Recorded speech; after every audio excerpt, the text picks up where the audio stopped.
Welcome everyone to Scroll Sessions. This week is sponsored by Little Debbie's. Not really, but I love Little Debbie's. This week, and you ordered that hat off of the back of the box, and that's pretty impressive. Yeah, $35. Wait. I know you're doing your intro, but Little Debbie's are like they sell crap food, like packaged food. The worst food possible. So this week we have on Elliot, son of a bee, aka Elliot Beeson. And Elliot has a ton of experience in the graphic world, in the creative world. He's owned an agency with his wife. He currently is the creative director for the Grounded Company, owned by Nick Staggy, and is doing some awesome work. So we're really excited to have you today. I guess my first question is, what's your favorite Little Debbie's snack? Wow. Well, that's why I asked that question, because the only thing that came to my mind was like the little cinnamon rolls. Yeah. That's one of them, right? Yeah. Oatmeal cream pies, Okay. cosmic brownies. Okay. What about the Nutty Buddies? Yes. Yeah. Nutty Buddies are Nutter my Butters. favorite. Nutter Butters. Yes. Nutter Butters. Butters. Nutter Butters. Yeah. Not Nutty Buddies. That's a good name though. It's close. It's close. Yeah, Nutter Butters. What about Nutter you Butters. guys? Nutter Butters are bomb. My wife's favorite is the Nutter Butter. I am weird. I used to say cosmic brownie, which is a hot take because everyone hates the cosmic brownie. Yeah, I'm huge. It gives you that Cosmic Brownie fan. sugar burn in the back of your throat. It Cosmic does. brownies, oatmeal cream. This is pies. killing me while Yeah, I'm eating it. Exactly. Oatmeal cream pie is my favorite currently. What's yours? It's a tie. Oatmeal cream pie and cosmic brownies for me. Dude, we should have brought Dang. some. Yeah, we should. Yeah, next time. We I would've can't been believe you sick. got that off of a box. That's so cool. Yeah. Well, I've been a little Debbie's fan for quite some time, so I thought it was time to show my support. That's so I good. love it. Well, Elliot, tell us a little bit about where you've gotten today. I mean, we just gave a little bit of an intro to your background, but walk people through like how you got started in design. It looked like you started at LDSBC, and I think I know we had some kind of conversation about that at some point. But. Yeah, we kind of connected over that. Yeah. You both went to LDSBC, right? And Ensign College. Really started there because I didn't take my SAT in high school. And when I got back from my mission, I was like, my options are go to community college, or I could try and take a placement test and go to LDS Business College. Yeah. And I was living in Arizona, and I didn't want to live there. Are you from Arizona? So my mom's from there, and then my Okay. dad's in the Bay Area. I grew up between those two places. Oh. So I was in high school for Arizona. I was only there for like 5 years total. Where in Arizona? Like Mesa, Gilbert, Queen Creek area. I served my mission in Tucson, so Really? yeah. I think I knew that, but Yeah. you know U of how A. hot it is, right? I know how hot it is. Crazy hot. Yeah. And so I was like, I don't want to be here. Yeah. So I took a placement test, and I ended up going to Ensign College for that reason, because they accepted me. Yeah. And it was awesome. But I really just had that entrepreneurial like desire to do something for myself. And I didn't know what that was. So I started studying entrepreneurship. And then from there, it was like, after taking a few classes, I've realized, okay, I need some like real skills. I can't just be an entrepreneur. And so I decided to study project management out of everything. I was like, oh, that's a well-rounded skill to have, and I can use that in any industry. And as I was studying that, I ended up meeting my wife just through mutual friends, and we started dating. And then continuing on the path of like how I got where I'm at today, I ended up taking a course where I had to interview, or a class I had to interview 2 entrepreneurs every single week. So I did that for a whole semester. Met some really cool people. That's where I met like Bo Euler with Enlisted Design. Ended up getting an internship there for project management. And then I got another internship from the school to be a creative person, to like create stuff for the school. Yeah. And so that was like my first take at design. I was like, oh, this is kind of fun. And as I started to explore it and watch YouTube videos on design, I just dug into it even more. And there's a lot more, like that's just like how I got started with design. My first intro was from school. Don't know how deep you guys want me to go. What pulled you into design, like specifically? Because I know you've got some experience in web, definitely got experience in graphic as well. Like what what about it pulled you in that direction? Because for a lot of people, that's not the case. Like they'll go another direction, and going from project management to like actual design, they're two different things, but they both are very, very much needed together, Right. you know? Yeah. So I would say project management's like very granola, and it's just like plain as oatmeal. yeah. And so like in design's very not that. So Yeah. that's a great question. I think growing up, my dad, he was an artist, and he grew up just like painting all the time. Like all the art in our house was from him. Oh, that's cool. And he would go around like hanging up his art on like street poles, and he would number them. Like he got up to like 800 and something. What? And then people would collect them. What was and, his medium? Was he like pencil drawing or like acrylic pastels, or pastels? yeah. Okay. and Really acrylic cool. sometimes? But he would go and just hang these up all over. And they ended up like people were like, who is this guy? And he called them like Tasty Losers. That's the name of his Like art. his He'd art- put his Tasty artist name. Losers on all of Yeah. them. And they're just like self portraits of him. I'll have to send them to Interesting. you. But Yeah. Wow. he just like did that, and I thought that was cool. And he was on the news and everything, and I was like, obviously thinking my dad's the coolest. Like he's so Yeah. cool. But he's a creative director too, and I just grew up loving art. We would go to museums all the time. And so I've always had that like in my family. Yeah. And I didn't know I wanted to do design until I just started doodling and sketching, and then watching some YouTube videos like, oh, this is how I use Adobe Illustrator. And like, it was just like, I doodled on the side, I did art on the side, and that's kind of what led me into it. I was like, oh, I could actually like make money from this and make Yeah. it a career. Yeah. That's cool. Yeah. So you grew up doodling and doing art. Like, for example, Yeah, I wasn't good, but I did. but you Yeah. did. Okay. Yeah. Because like for me to ever be creative director is such a unique word, and we'll get into that later, Yeah. or a unique title. But for me, I see something like that and I immediately think I'm not qualified, because the best I can draw is a stick figure. Mm. Right. But there's so many more aspects to being a creative director than just like the ability to draw. Yeah. Right. But do you think that, I guess, how related is the ability to draw and like do unique art with your hands versus doing graphic design? You don't need a draw to be a creative, especially nowadays. Like everything's done on the computer. I think those skills help, right? Like that, those like hand drawn techniques and skills you can use that and bring it to the table, and that could give you a leg up. But I really think the word being a creative is different than like being artsy, right? 'Cause you can be artsy, but if you've ever met a true artist, they're very unorganized. Their life is a mess. And that's just stereotyping, right? But like generally speaking, You find They're- that's the case. yeah, they're kind of like all over the place. And I see like being a creative as no matter what you do, you can be creative. You can be a CFO and be creative, right? Yeah. And I found creativity in project management, right? And creating processes for companies and like helping them grow through their process internally. That's creative, right? Yeah. Even though I'm not creating anything graphically, I'm still being creative about my approach to solve problems. I guess that's how I see it. Is like being creative is like being a problem solver. Yeah. I And they love go that. hand in hand. Oh I think yeah, that's so well said. yeah, 100%. And I think I don't know if you've seen Mad Men before. It's good. You should watch it. As a creative director, because it's about a creative agency. Yeah. In the but- 40s. I've heard about right? it. Yeah, 40s and 50s. But Don Draper, who's like the main character, is the Yeah. creative director at the agency and one of the like partners. And he's not necessarily a classic creative person. Right. You know, Artistic. artistic. And I think we associate that with creativity maybe Yeah. more than we need to.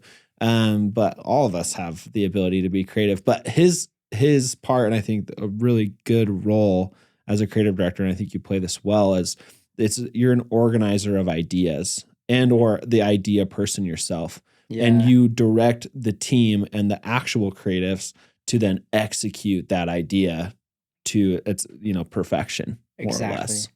I think that's a great example. Like, I love the idea of like being the person who ideates and brings it to the table so the team can like execute. And then also the aspect of like we're solving business problems. Yeah. And yeah, when people say like, oh, I'm not a creative person, it's like you're thinking about it as if you're an artist. Yeah, you're right? thinking That's in the wrong different. way. You're thinking about Yeah. it in the wrong way for sure. And maybe there's overlap there, but in my opinion, there's nothing to do, like little to do with like the actual art when I think of myself as a creative.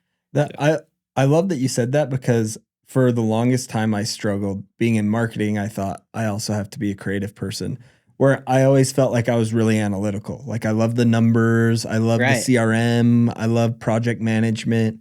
And the further I dove into it, I realized actually I don't think I'm analytical. I think I'm creative, because I need to creatively see this in front of me in order for it to make sense. Exactly. Because one, I sucked at math in high school. Like finances never made sense to me. None of that stuff ever really clicked. And then all of a sudden, as I started a business, it became my favorite piece of it. And I'm like, wait, I grew up playing music and loving art. Like, why is this clicking with me now? Yeah. And I think it was for that exact reason, that it was more of the creative approach to it that I liked, Mm. where I didn't realize that the first few years in Yeah. business. I thought I'm just an analytical, I'm not a creative, where that's totally flipped. So Mm. I love that you brought that up. I've never heard anyone bring it up like that before. I feel like you and Yeah. I kind of switched too. Like I grew up very artistic, very like that was my family, is music and art and photography, and right? photography and Yeah. stuff. And then we kind of switched, and I became a little more of the technical person. I'm like the go-to technical person now at Scroll. Yeah. But IT department. Yeah, basically. But like it's funny how that sometimes that happens. But you realize that like we're all creative in our own way. Like creativity is like within us. We just were talking about this because I did a little presentation on creativity and marketing to like our staff and our all hands meeting. And Rick Rubin had a lot of quotes that I had pulled out. And, you know, I don't know if you know who Rick Rubin is, or I probably do. But you'd I'm so bad recognize with him. He's got names. a massive beard. He's a music producer. Okay. But He looks homeless. Yes, he But looks he's worth millions. Yes, folks. He's the artsy type. Yes, Part of he's his the, brand. Yeah, he's the artsy type for sure. But like his whole thing about creativity is like creativity is innate within us. Like it is something that we are given. He believes is God given, and it is our way to like give back to the world and make the world a better place, whatever it may be. You know, like whatever we do is creation, and that's kind of like his whole mantra, and is just really interesting. But Yeah, that's great. Well said. I think both of you said it perfectly. And I was just thinking about like marketing agencies. They're probably like the least artsy people I know. Yeah. so like- yes. And They're just analytical. yeah, like calling out Nick Staggy, like my boss, the guy who wears the pants, right? He always is like, and he has imposter syndrome, like we all do. He's like, I'm not creative. I'm like, dude, you're the most creative person I know. You're not He artsy. really is. You're not artsy, but you know how to solve a problem, right? Yeah. Like, and so like I think we get hung up on that all the time. And you go to marketing websites, and 99% of them are crap, right? Yeah. It's like because they're not focused on that. They're solving business problems for their clients. Yeah. So yeah, It's totally true. So in your eyes, what's the difference between a creative director and like a CMO, a chief marketing officer? Good question. Yeah, I would say with the CMO, it depends on the company, right? Where I work at the Grounded company, we're a small team. We don't have a CMO. I guess you can say Nick's the CMO in many ways, but as far as like where I stand as the creative director, right? I went from like being a designer, 100%er, to like a 80%er. As far as like the tools that I'm using, the knowledge that I have to like execute ideas, like I'm not like going on to like the Adobe Suite blog to learn about their new tools. My design team is, right? They're learning those things. They're the 100%ers. They're the ones that have to be like up to date on everything. But I just need to know enough to like guide, right? And like bring up the right questions and topics. And I would say with the CMO, it's even less. Like you're going from an 80%er to like a 50%er. You don't know as much creative. You're not as involved with the nitty gritty, but you're more involved with like the high level vision of what we need to do to grow, right, the company. I'd say like answer your question. CMO is like focused on like, okay, how can our creative team help us make more revenue? And then creative director is like more focused on like, how can I help our clients grow? Yeah, how can we Yeah, get the best internal, best external. best Yeah. ideas possible? Yeah. Yeah, that I don't know how you guys see it. That's how I Yeah. see it. No, I think that's Yeah. a great comparison. What I guess, Elliot, with your experience and your years of experience in design, what makes good design or the best design? I've seen lots of examples over the years. I know you have too, but like, Yeah. what do you feel like are key pillars to like great design? Good question. There's so many. Design is so biased, Yeah. especially when there's like multiple chefs in the kitchen, multiple teams. Like I'm sure you guys experienced this, multiple teams working on a client. It's hard to like pinpoint that's it. That's what we need, right? And I've learned that it's less about like finding the best design, but more about getting things up and running to test and then let the data, prove everyone what is the best design, Yeah. right? And sometimes that takes a while, like running paid ads, right? Like you're not gonna create an ad and be like, this is it. This is the one that's gonna work. And it does. Like very rarely does that ever happen, especially with like Facebook ads, right? Yeah. You're never gonna be able to do that.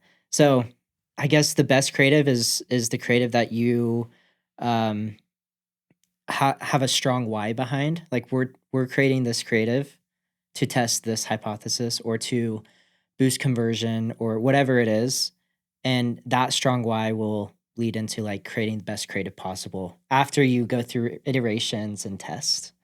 At least that's how I think about it. No, I love that. I think there's a lot to be said about good, great, and bad design, right? I think they're like this is one thing that I've always had in the back of my mind, but there's like the best design is one that looks good and performs well, right? The bad design is the one that looks really good but performs really poorly and doesn't actually solve any decisions, but it may look aesthetically pleasing.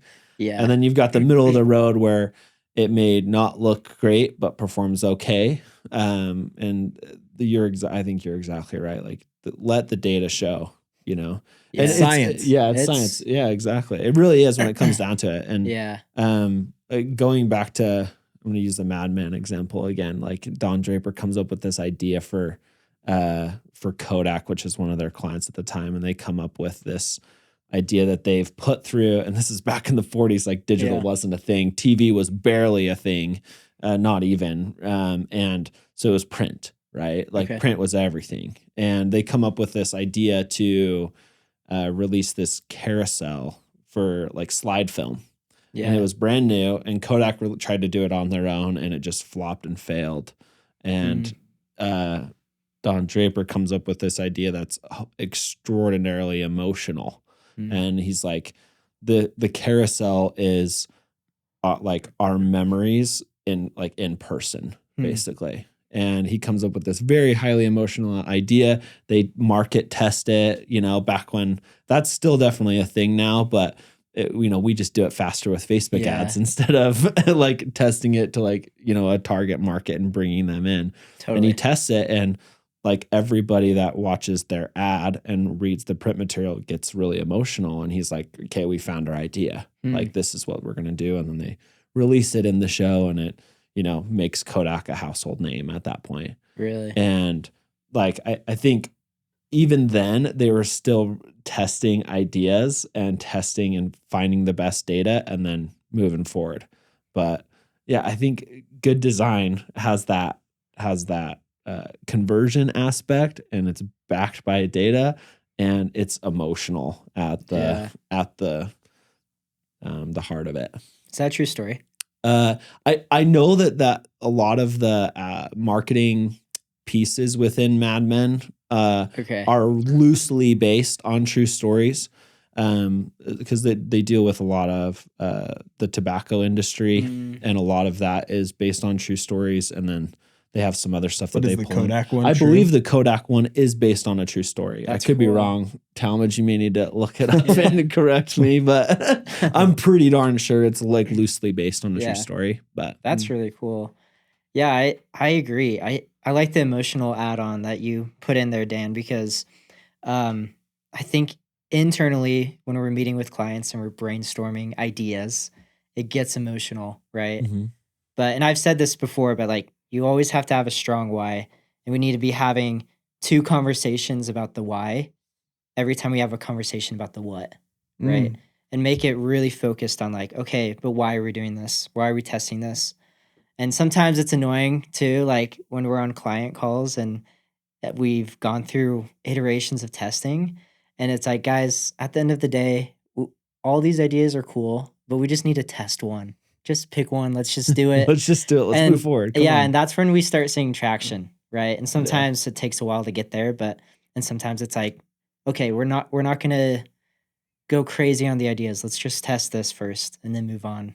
It has a strong enough why, right? Yeah. So That's the biggest hang up.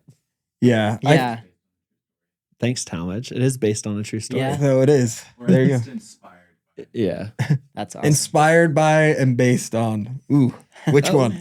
Yeah, Hollywood. I like it. Like I said, loosely based yeah. on a true story. Well, I think part of the funny thing about design to me is the concept of experts, because I think there are design experts out there. Agencies are hired, like the Grounded Company, to be experts in design.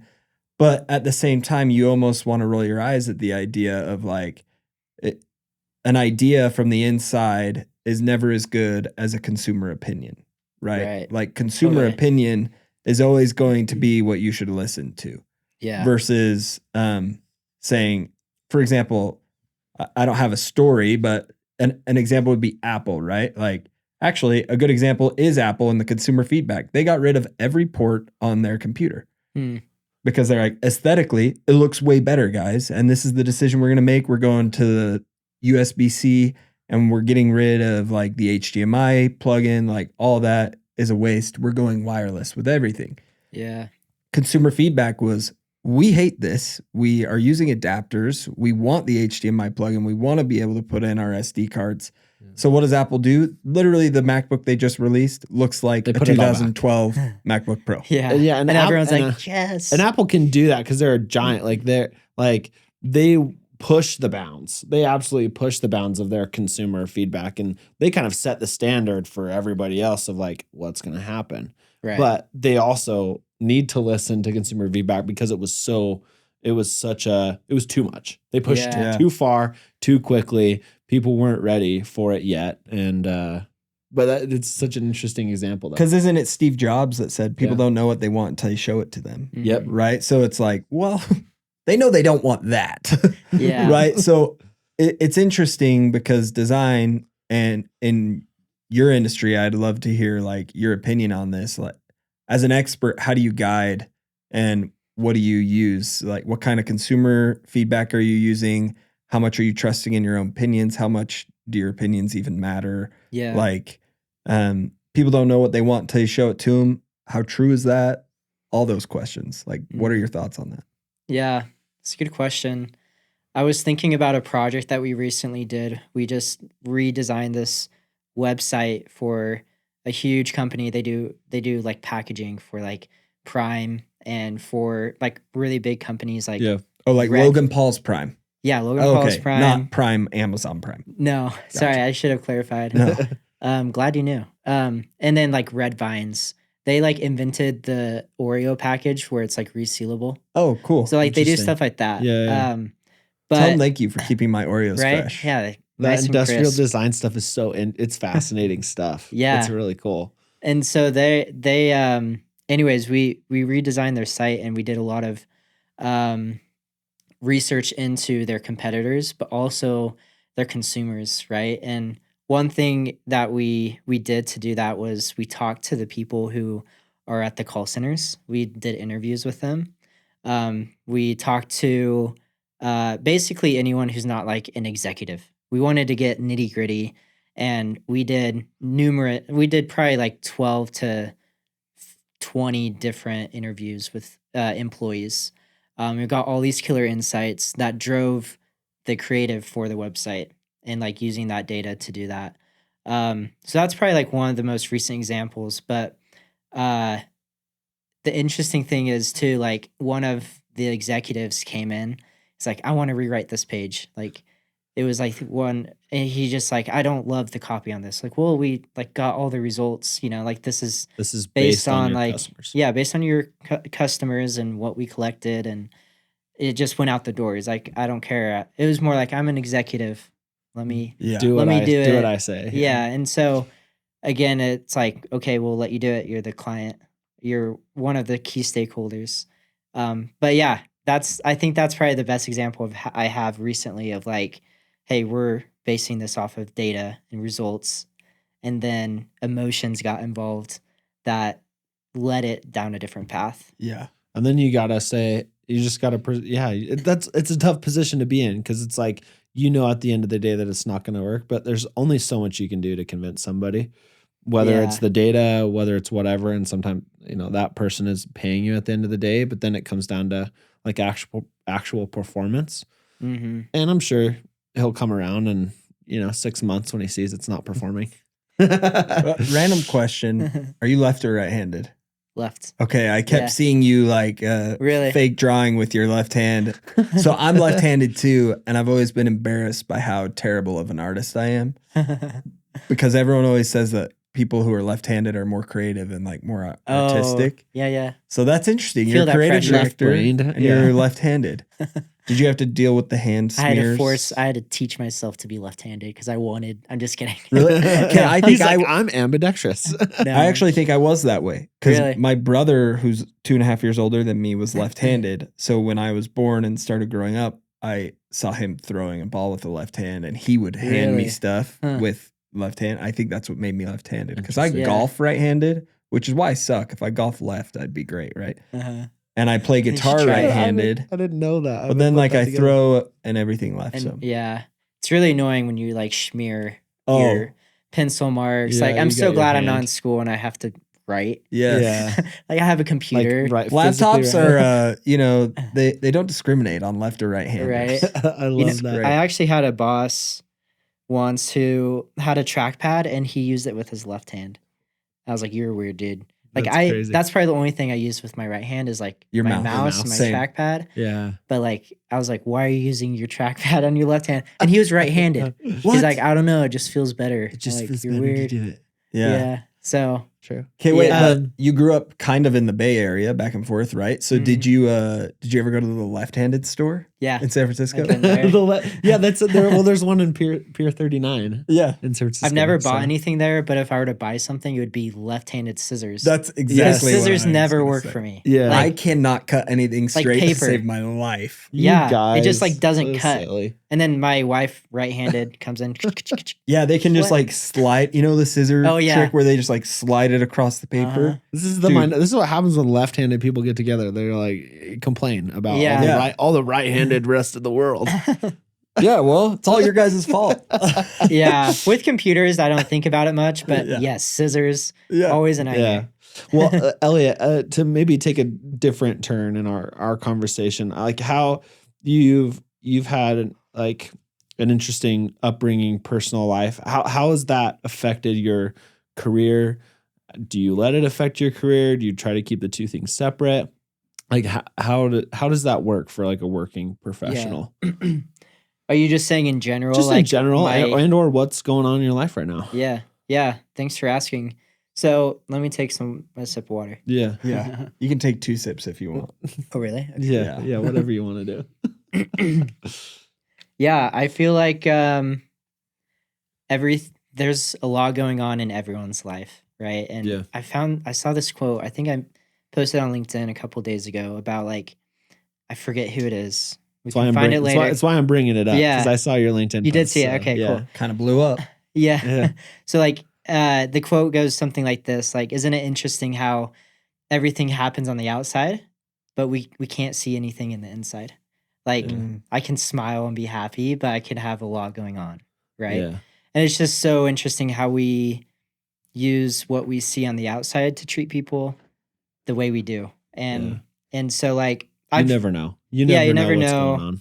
And there's some quote, I'm sure it's from some church leader or something, but if you assume that there's something going on in someone's life that is affecting them negatively, you're probably like 100% chance that it's true. And so, yeah, I feel like with that caveat, there's a lot going on in our lives, right? My wife's pregnant, which is great. We're super happy.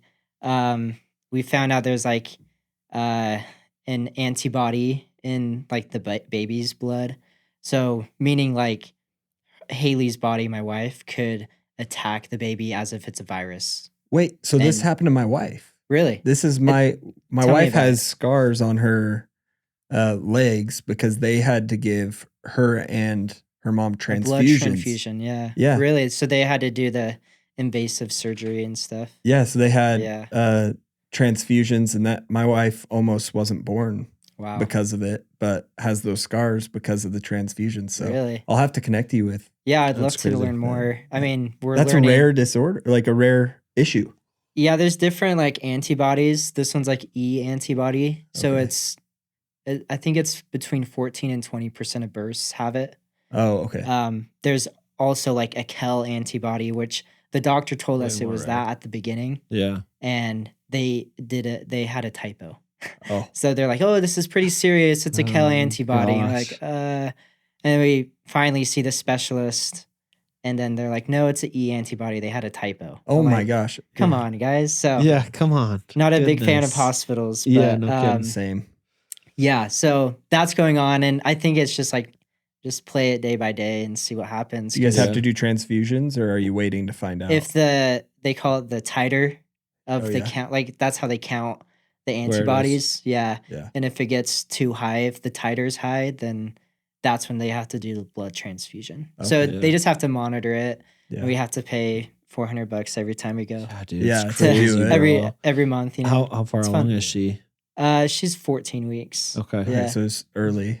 Yeah, still Well, still a early. little But early, I'm glad but- they caught it, you know. Yeah. Yeah. Apart from the money that we have to pay, it's just part of life, you know. Yeah. And I'm glad that we found it earlier than finding Later. out that the baby did not survive, you know. Yeah, for sure. So one thing that you owned your own design agency with your wife Yeah. before you got this job. Mhm.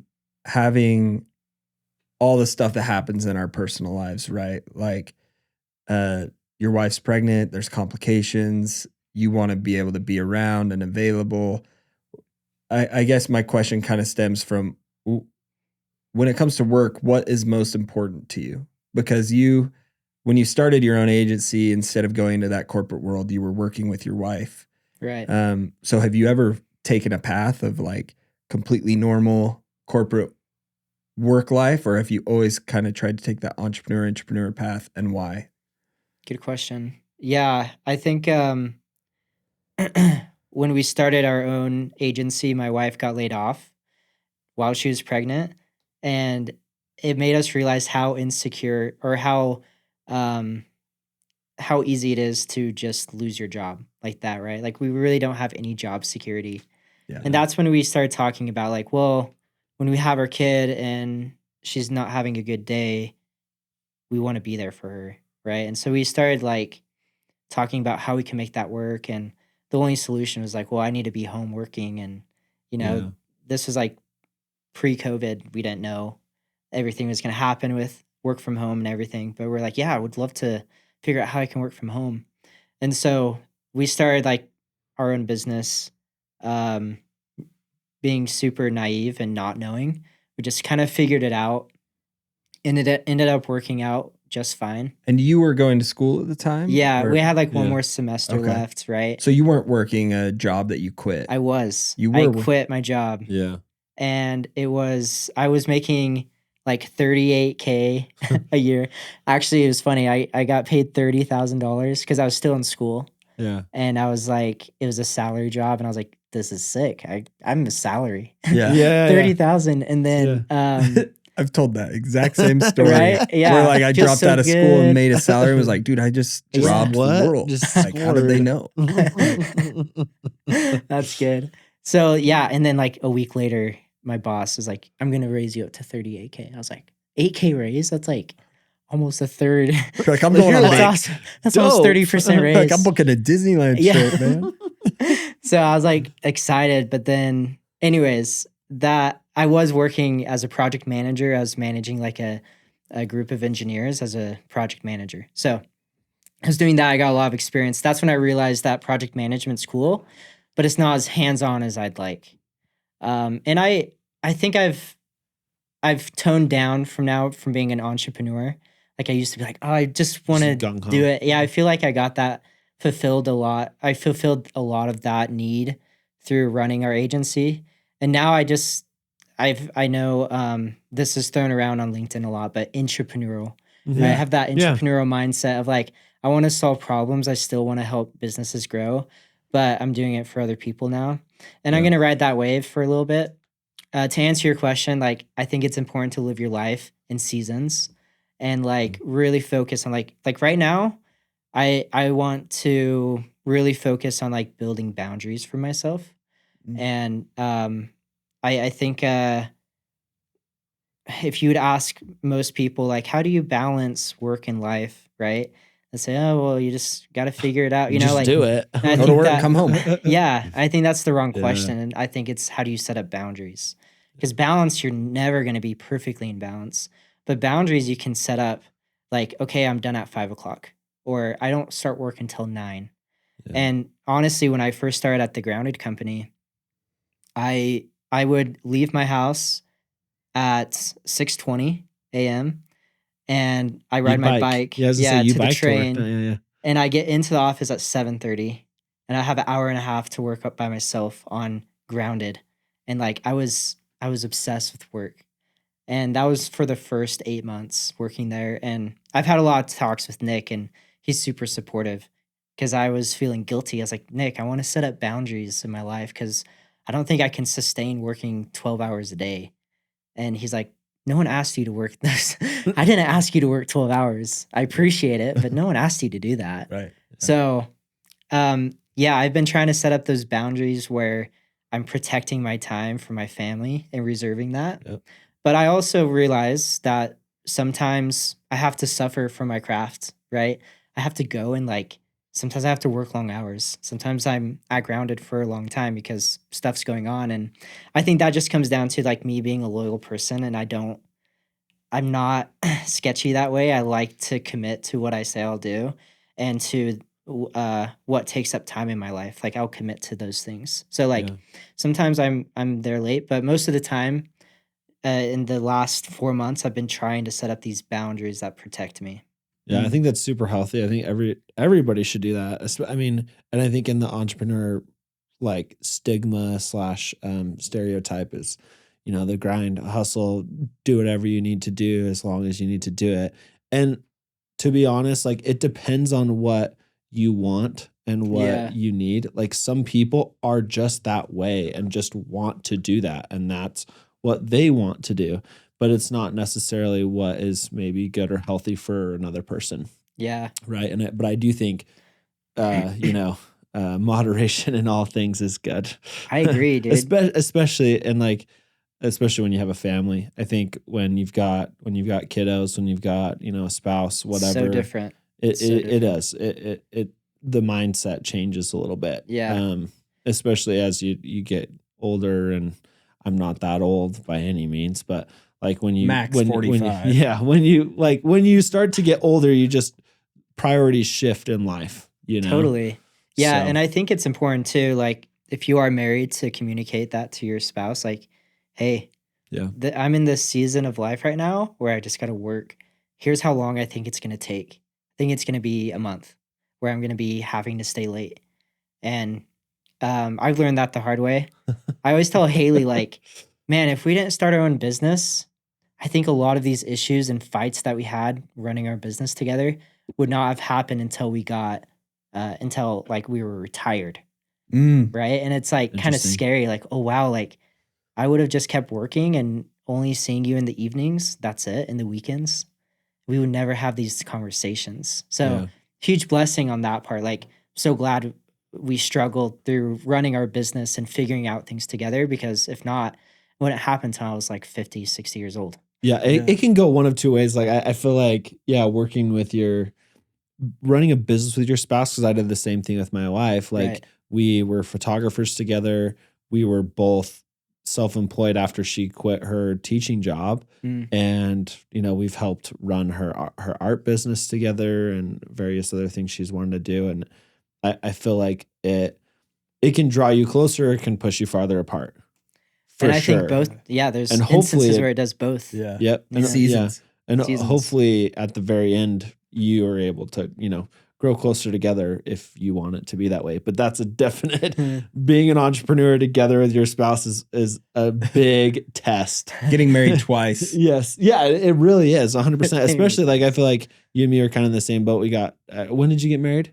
2018. Okay. So we're about the same time, but you get married and then you start businesses within like very shortly after getting married. Yeah, you're and so it can excited. definitely, it can definitely test everything. Well, I think it's common for a lot of people to get married and immediately think we want to spend all our time together. So let's start businesses. Yeah. Right? Like let's start businesses together so we can work together and then we get to spend all our time together. But then you also realize the longer you're married that you are individuals and you need to have your own individual successes and failures. And it's interesting because me and my wife, I've always been entrepreneurial and I've always wanted to start businesses. And I'm lucky that my wife has been super supportive of that.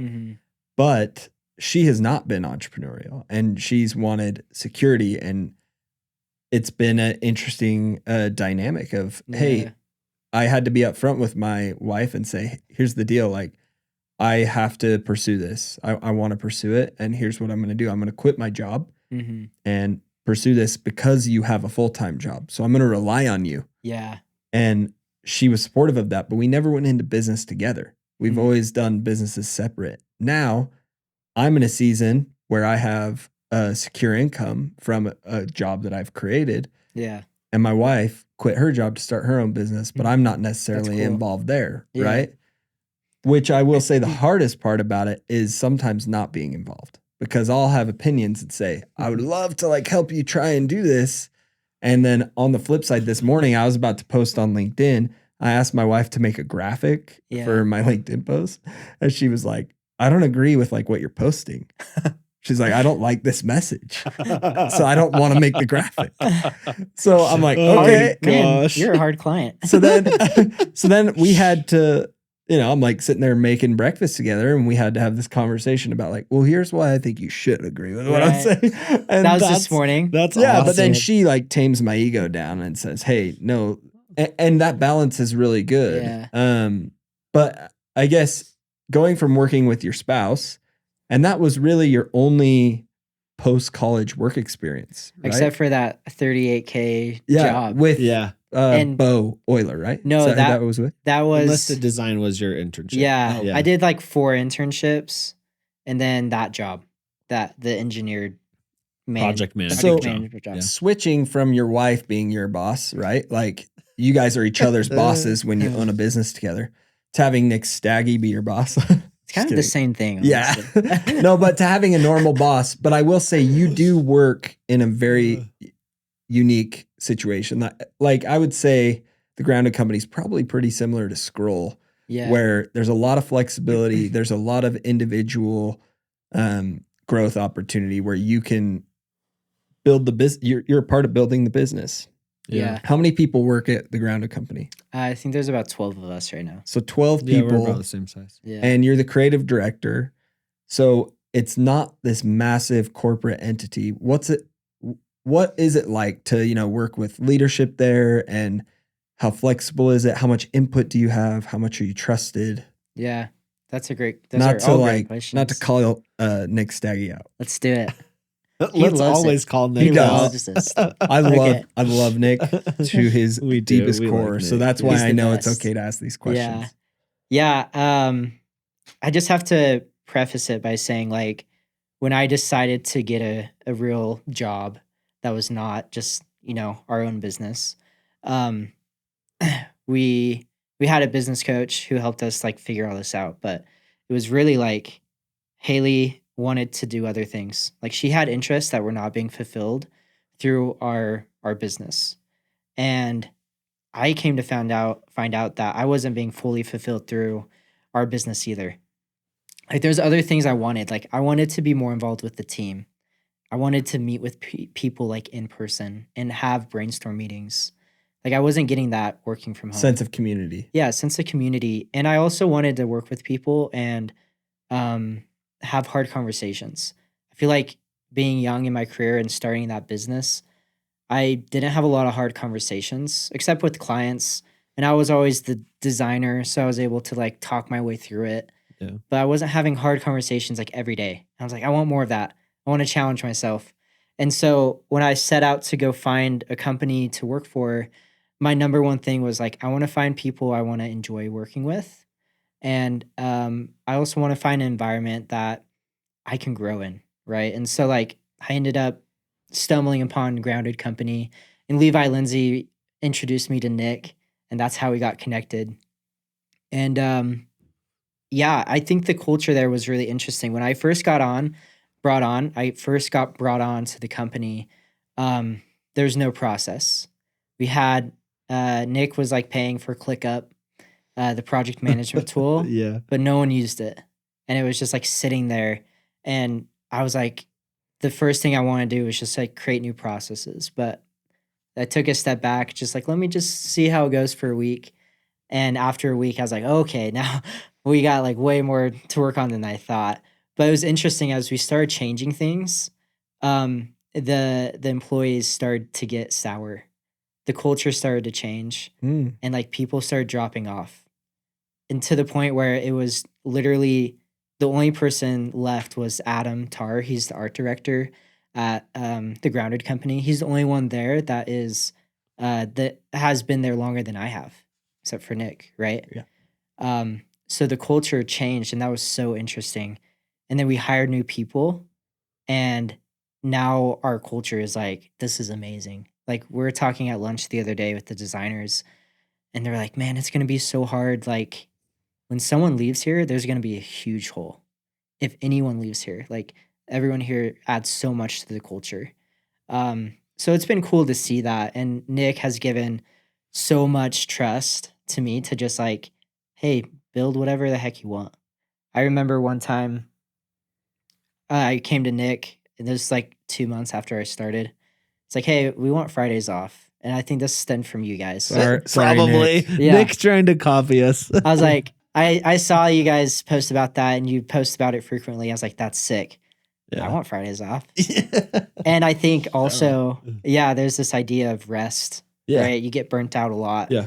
And so Nick's like, figure it out, do it. I was like, okay. So I like sat down, Adam and I talked a lot, our art director, and we figured out like, okay, we're going to do every other Fridays off. And we've been doing that for 8 months now. And it's been awesome. Good for you We guys. all got to hang out on Fridays, man. Yeah, we should do a Friday. I know, we summer And we should trip. brag about it on LinkedIn together. Like we all should. get together and be If we all like, get together on Fridays. Work free peace out. Fridays. Yeah. We started our 4-day work week in I want to know why. beginning though. of 21. Well, it stemmed from honestly, we liked the idea that Chamber Media was doing, and Travis Chambers had posted about it quite frequently. Then Mason Bledsoe, who was a partner of Shane and I's at the time, Cool. he's no longer a partner of Scroll, but he's the one that initially brought the idea to Shane and I to like literally sent go a for Slack it. message. We should do 4-day work week. And I think Dan and I both were just like, all right. And we were like, everyone come here. Yeah, and we just decided then, hey, we're gonna do a 6-week test of this and see if it breaks anything. Yeah. If it doesn't, like literally without any planning whatsoever, which is probably not the smartest idea, but we were a small team. Like I think Right, you when could you're do that. small, you can kind of do whatever the heck you want. But we were small, so we took the 6 weeks, took it off, and nothing broke. We learned that, hey, well, like we need to change some processes. We need to change how we communicate. Yeah. There was a lot of that happened, and yours isn't as drastic as ours because ours is 4-day work week. Fridays off completely. Yeah, that's double. Which is double a lot what we more, do. a lot more drastic, but it's worked out for us. Like we've done it for 2 years now, and it's been awesome. So Yeah. I don't think we'll ever go back unless we absolutely have to. It'd be your team would just leave. They're like, peace. I want Fridays off. I know. Well, it's also Just hard kidding. though, because the people that apply sometimes Yeah. Sometimes it does attract the wrong people. Lazy Yeah. individuals. Yeah, they're just like, dude, I want to work for Scroll. I love your flexible environment. And my. I'm like, how about you want to work for Scroll because you want to be impactful and help grow a Yeah. business, right? Yeah, the 4-day work week is a perk, and Yeah. it's definitely something you have to filter. And You've gotta for only people have who good work people. hard, Yeah. right? Yes. That's how it should be looked at. 100%. Well, you were rewarded with 4 days because of efficiency and effectiveness, right? Yeah. It's like because you work really hard Monday through Thursday, Yeah. Fridays are off. Yep. Right. But like the reason people work Fridays is because most people are lazy and they just span everything out over a long week. And I just hate the concept that like we trade time for money, Yeah. because then it's like this weird transaction of like selling ourselves. Mm. And I think that we really should manage people based off of projects, not Yeah. time. So How- that's why we've gone that route. I think that's awesome. How do you see the 4-day work week impact your clients? We, at don't least, care at at As least far as, like- at least initially, I don't think we had anybody like say like, oh, I need to talk to you on Friday. Now, like if when there's an emergency, if there's an Yeah. emergency on Friday, we step in. It's usually like Shane or myself or somebody that's like over the account that steps in, not necessarily like anyone else. Yeah. But I guess what I it's meant is rare. like efficiency wise, right? To have 4-day work week, you have to be really efficient. Yeah. How do you see that improve what Yeah. you're delivering to your clients? Well, they get stuff a day sooner. Yeah. Yeah, that's definitely the case. And it also helped us get a lot more organized, right? Project management Yeah. software. Monday.com. Like we really invested in Love it. Monday.com last year, and majorly like everything is templatized and like massively mapped out across every Yeah. department. We really honed in on that last year, and it's paid off. Like it's worked really well for our team. There's very few things that go missed. Yeah. The missed things come from human error, and we've tried to eliminate as much of that as we possibly can. I think when we initially decided that we were going to do 4-day work week, we did that 6-week test, and then we've followed up since then. We that first year that we did it, we had we were very open about it on LinkedIn and documented it quite frequently. And we got our business got picked up in Business Insider and Forbes and got mentioned based on what we had done. And I know the Business Insider article went in depth a little bit more into like our revenue growth, our efficiency. Yeah, they made me all send like sorts of stuff. QuickBooks reports and everything. Really? Yeah. And Official. luckily, it was a growth period. So I don't know if I don't think we can tie the revenue growing exactly to the 4-day work week, but our revenue grew and our efficiency got much better. Yeah. Yeah. Would we sell more if we had Fridays? Probably. But also, I think one thing a lot of people don't understand is in Utah specifically, your weekend's even shorter for a lot of people because most people in Utah, a lot of people in Utah are members of the LDS church and have volunteer callings that they do on Sundays. Mm-hmm. So Most of the day. yeah. So Sunday is another work day for totally. most people that work in Utah. So then imagine this. You work Friday, you come home at 6, and then you have 6 p.m. to 10 p.m. with your kids and family. You wake up Saturday and you're like, I got to mow the lawn. I got to do all my laundry. I got to go grocery shopping. I have to do everything because tomorrow I have another job that I'm going to be doing. And then I got to go back on Monday. So Saturday's your only day. So I think in Utah specifically, a 4-day work week, if done right, can be majorly impactful because it gives you your 2-day weekend that is kind of taken away by church for a lot of people. Yeah. So I think that the value that we really get for our customers is fresh minds and fresh people. And that's what customers need. They need your best. And you're not going to be your best if you're working till 6 p.m. Friday. You go home, you watch TV and have dinner with your family or go on a walk. You go to bed, you do all your chores on Saturday, play with your kids for an hour, and then you start over. Yeah. That doesn't sound And like a we've fun only life.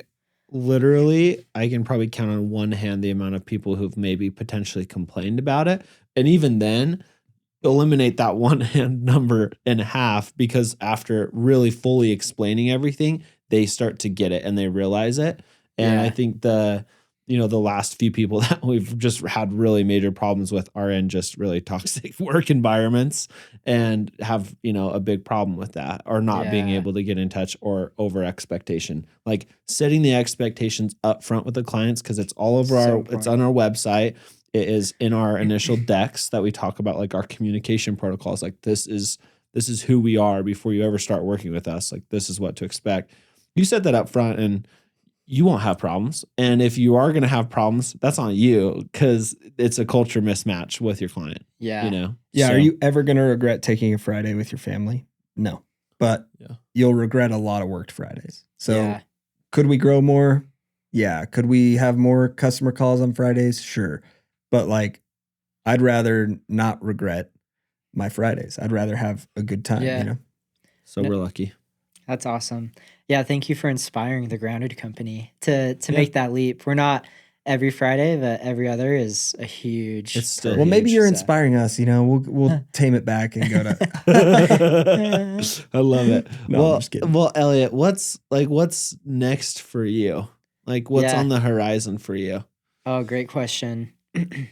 At this point in my career, I've kind of achieved everything I set out to do. I love it. Being honest though, like I'm searching for that next step. Don't Yeah. know what it is yet. But I feel like I have the tools from going from an entrepreneur to going in-house at an agency. I know exactly what I need to do to map out my next steps. But for now, like I feel super comfortable about my growth at Grounded and where that's heading. And yeah, I don't know what's next, but any suggestions, let me know. I love it. And maybe to end on a good note, what are some more or less your top tips for the businesses that you work with or potentially could work with if they're really interested in getting involved in design or brand or whatever it may be, just improving their business? What are some of your tips Yeah. that you'd give from a creative side? Yeah, one of the biggest tips I would have is to recycle your content.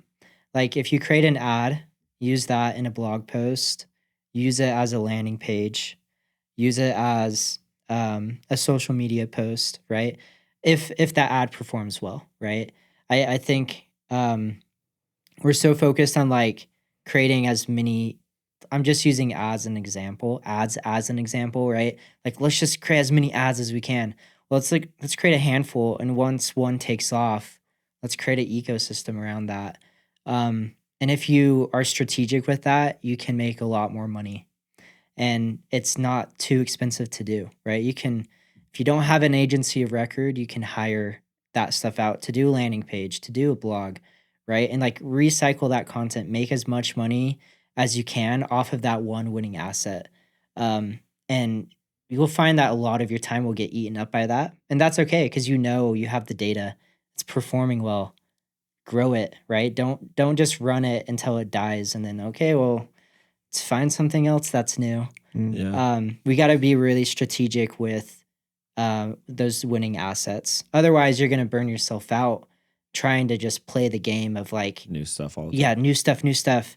Like take the time to really analyze and then make ecosystems around those winning assets. I like I that love a it. lot. Awesome. I think part of the goal of this podcast too is that someone is listening that could follow similarly to the path that you've taken, right?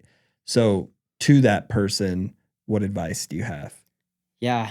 The advice I would have is to map out everything that you're interested in. If you're starting out, map out all the people that you would aspire to work with, right? And go shadow them. Just see what their day looks like, right? That's free to do. You don't need money. You don't need to go to school for that. Get that experience and see if it's something you actually want to do. And if it is, then you can really like roadmap out your path to become whatever role or title you want, right? But I think we get stuck in our heads with like, oh, I have to go to school. I have to do this to, I have to take this course, or I have to have years of experience. It's like, it really just comes down to the connections you have, and don't be scared to go and shadow people. I was talking to Someone who reached out to me on LinkedIn, he came over to my house, like this was 2 days ago. And he's like, I'm in the middle of a career change and I don't know what I want. And I think I want to be a creative director. And so we just talked, and I'm never going to forget him. Like he came to my house and sat in my office and we talked, like, and that was free, right? Like there's this idea of time exchange, and it's nowadays even less. Like we're even more hesitant to give up our time. But if you can get people to use their time on you, it goes both ways, right? Like you guys are spending time with me and vice versa. And we're not going to forget this, right? So I think it goes the same when you're trying to figure out your career path. Take the time to spend time with people. Because when you spend time with people, it's a two-way exchange, and they're not going to forget that. I love that. I think that's awesome. so good. That's so good. And such good advice. And and all it takes, like you said, like if it costs you money, it's probably the wrong person to be talking to. Savage but true. Yes. There's always stuff like that on LinkedIn. Yeah, no kidding. If it costs money, it's probably too good to be true. But and that sometimes that's not the case. I've gotten a lot of value from things I've paid for too. So more or less, be careful. But a DM is free, and giving value only really costs you your time. And so do it. Like take the time to do it. Yeah. Elliot, you had 4 internships, right? Yeah. Like, were you paid at those internships? I was, luckily. Look at that. Like, you got paid to learn compared to paying to learn. You got paid to learn from people that's pretty awesome. Made an impact. Yeah. So. And one of those internships turned into getting 2 other internships from meeting people. Like, networking is huge. It's so easy to do. And I'm introverted. I consider myself introverted. I'm like 50-50. I can be extroverted. But like, I really think those people skills, you're going to need them in your job anyways. Yeah. Like, gotta learn them. You got to push yourself to Start get working past on that. If you have a family, you just have to have those skills. You got to do it for your family. Like you can't just stay in school and just get by with that. In my opinion, you can, but I feel like you'll just be at the same job your whole life. Yeah. For some people that works. For other people who have this more entrepreneurial mindset, like you need to have those connections in order to thrive. Yeah, totally. I love that. Well, Elliot, where can people find you if they wanna hit you up, if they want to learn more? I'm on LinkedIn, and that's where you can find me. Okay. And then LinkedIn. also like downtown Salt Lake. Come grab lunch with me, and we have an awesome office. It's an open door policy. Like, I know Shane, you came and worked there for a little bit, right? Like, you had a meeting, but also you like hung out and worked for a little bit. But people come and just hang out with us for the day, and they just work on whatever they need to. So open door at the Grounded. You can always come and work with us and get to know us. Love it. Well, Elliot, really appreciate you coming in today, man. I mean, thanks, guys. It's been fun talking over the years, and it's been fun seeing what you're up to, and wish you the absolute best with your wife and with the incoming baby. I know it's stressful. It's a lot. So I hope it goes well. I hope it ends in a good situation for you. I really appreciate that. I know you guys understand that. So. Yeah. And everyone check out the Grounded Company and what they're doing, because it is a piece of the agency world that we don't touch, where we run paid ads, we do SEO, we do web design, but we don't do creative work. And creative is such a big piece of the future. And it's everything that our company is begging for from our customers right now. So look at the Grounded Company, because they're offering a really cool solution to that. And they're doing a great job. Yeah. So. Yeah. And just to give a little context, like we partner with people like Scroll. They run the ads, we create the creative. And it works really well when it comes down to that, because you always need more creative. So. Always. Yeah. Well, thanks, Elliot. Thank you guys. It's been fun. Thank you. And that's a wrap.